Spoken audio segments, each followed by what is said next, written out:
The U.S. Naturalization Test Scoring Guidelines, How to Pass Your Civics Test, Speaking, Reading, and Writing Examination. There are many immigrants who want to pass the naturalization test for U.S. citizenship, and this is the reason why we created this video about the U.S. Naturalization Test Scoring Guidelines.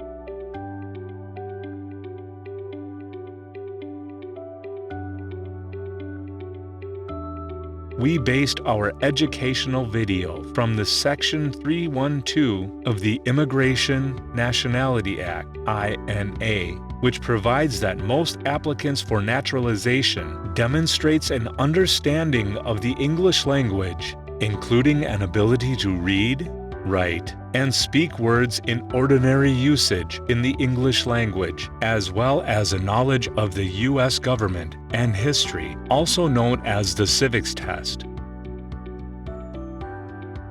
We also based our video on the document which comes officially from the USCIS that offered a general description of how the U.S. Naturalization Test is evaluated and scored by the U.S. Citizenship and Immigration Services officers. You should answer 6 of the 10 questions correctly for the Civics Test as an oral examination in order to pass. It is given as an oral test in which an examiner will give questions to you in spoken form. There are 100 civics questions on the naturalization test that you need to study.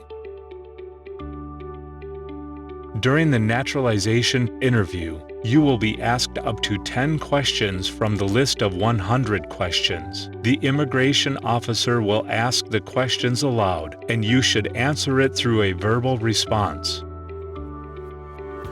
You can request the USCIS officer to say the question again if you don't hear it clearly. Once you will be able to answer 6 questions correctly, the Immigration Service officer will also stop administering the civics test based on the USCIS procedures.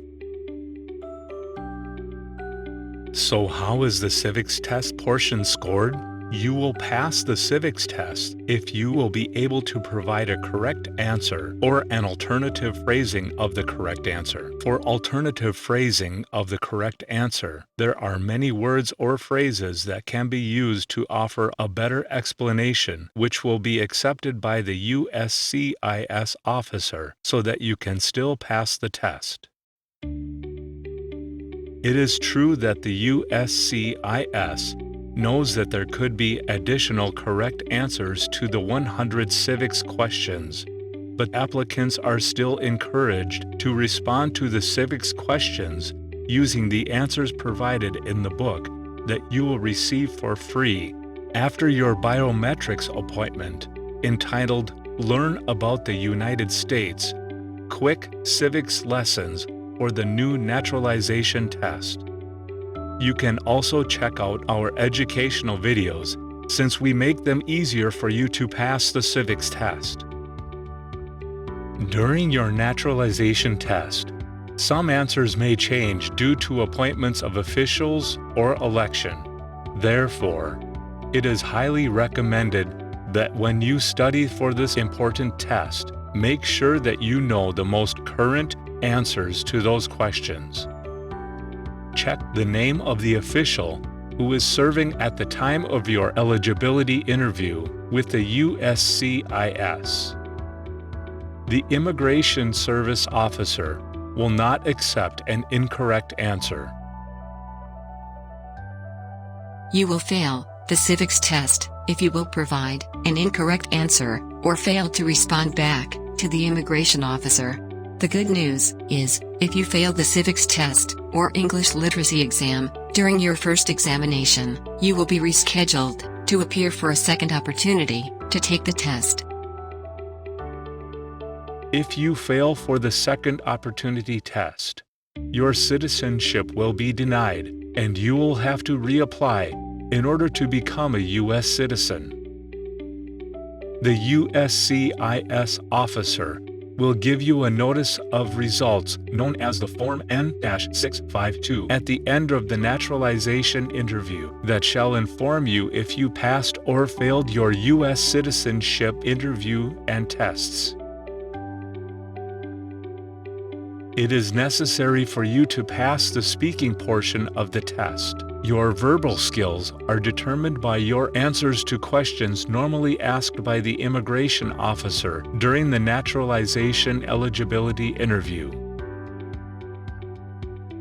The USCIS officers are well trained for this important task, and they are required to repeat and rephrase the questions until any immigration officer is satisfied that you, as the applicant, either fully understands the question or does not understand English at all. If you can understand and can answer or respond meaningfully to the questions relevant to the determination of your eligibility, you actually demonstrated the ability to speak English and therefore will be able to pass the speaking portion of the test. It is essential to show your ability to read in English. You are required to read one sentence out of 3 sentences. When you read the sentence, it is also important that you understand the meaning of the sentence. Once you read only one of the 3 sentences correctly, the USCIS officer will stop administering the reading test. Please remember that you will not fail because of your accent while speaking the English language. So how is the reading test scored?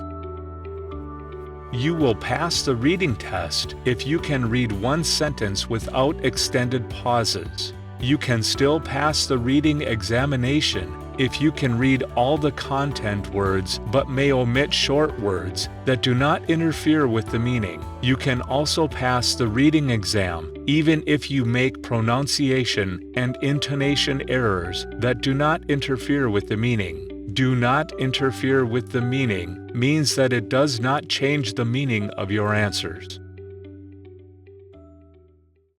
You will only fail the reading examination if you do not read the sentence. You can also fail the reading exam if you shall omit a content word or substitute another word for a content word. To omit means to not include the important word. A content word is important because it adds to the meaning of the sentence. To substitute another word means to use another word instead of the correct or content word. You will also fail if you will have pauses for extended periods of time while reading the sentence. You will also fail once you have pronunciation and intonation errors that shall interfere with the meaning.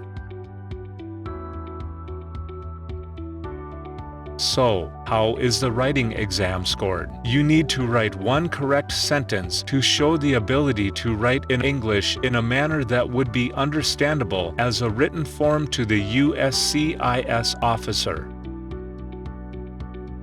You shall be given 3 opportunities to write one correct sentence. You should not abbreviate any dictated word in the written sentence. To abbreviate means to shorten the word or phrase. Once you can write one of the 3 sentences correctly, the immigration officer will stop administering the writing examination. Please take note that you will not fail because of capitalization, spelling, or punctuation errors unless the errors could prevent the understanding of the meaning of the sentence. So how will the writing portion be scored to pass the writing test for my interview? You shall pass the written examination if you have the same general meaning as the dictated sentence. Please remember that even if your sentence may have some spelling, punctuation, grammatical, or capitalization errors that do not interfere with the meaning, it can still be accepted. If the sentence that you will write may omit short words that do not interfere with the meaning, it will still pass the writing exam. Another thing to remember is that if the numbers that you will write may be spelled out or written as digits, the immigration officer will still accept it as a correct answer. You will only fail if you write nothing or only one or two isolated words. You shall also fail if your sentence is completely illegible. Illegible means it is not clear enough to be read. Once you write a different sentence or set of words, then the immigration officer shall fail you. Avoid writing a sentence that does not communicate the meaning of the dictated sentence by the immigration officer. Another thing to remember is to avoid writing an abbreviation for any dictated word, because this can also make you fail your writing examination.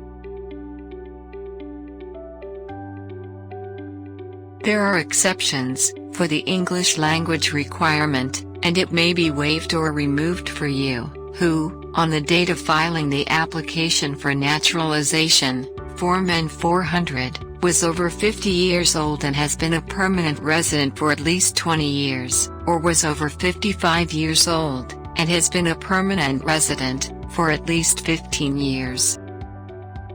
If either exemption will apply, you will not be tested in English, and may take the Civics Test in your language of choice.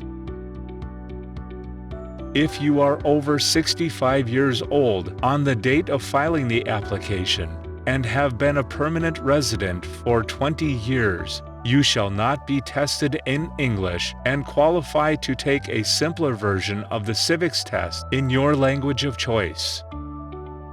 Both the English language and civics requirements for naturalization are also waived or removed if you are unable to obey or comply with these requirements because of a medical or physical impairment. Applicants who have a medical or physical impairment, who are the ones experiencing loss of important functionality or ability, are exempted. However, these applicants are still required to answer 6 out of the 10 questions correctly to get or achieve a passing score for the Civics Test.